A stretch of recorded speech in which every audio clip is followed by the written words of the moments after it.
One of the best pieces of advice I ever received was from a children's show, and it's that if you always play by the same game that everybody else is playing, you will always have to compete with everybody else. And this advice came from a little show called Yu-Gi-Oh! If you were a kid in the late 90s to early 2000s, you definitely probably have experience with this show. But even if you've never watched a single episode, stick around because this advice might change your life. So Yu-Gi-Oh! Is a show where people settle everything with a card game. Like somebody could literally steal a family member's soul, kidnap your brother, whatever the case may be, and instead of pulling up and, they just like play a card game instead. And the main character, Yugi, goes on to become the king of games, which basically means that he is the best at this game, and every game imaginable, he is on top. But you want to know what's really interesting is that he gets to that place by being a complete cheater. There are several times in this show where this man is just downright going to lose. I'm talking there is literally nothing within the rule book of the card games that he could do in order to pull out the win. But he almost always won because he didn't play by the rules of the card game. Every time this man was at the end of the rope and there was literally nothing he could do to win,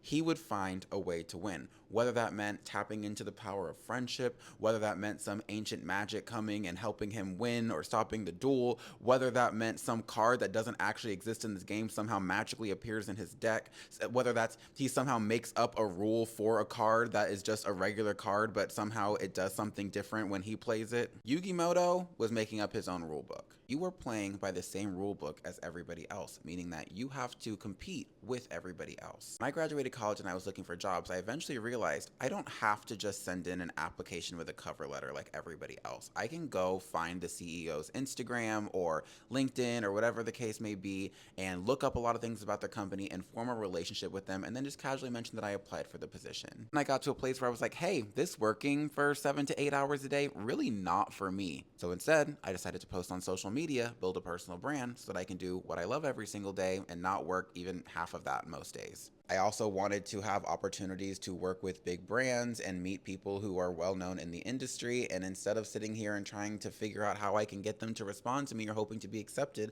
I simply position myself to be somebody who has an audience, who has some level of influence so that they would seek me out. The rules of the game only apply to you if you agree to them. And the second that you realize that those rules only have power for you as long as you continue to agree to play by them, you will get much further in life. If you want to live a life that's different, you're gonna have to move differently. I am the way I am because shows like this raised me, so let me know if you'd like me to make another part to this.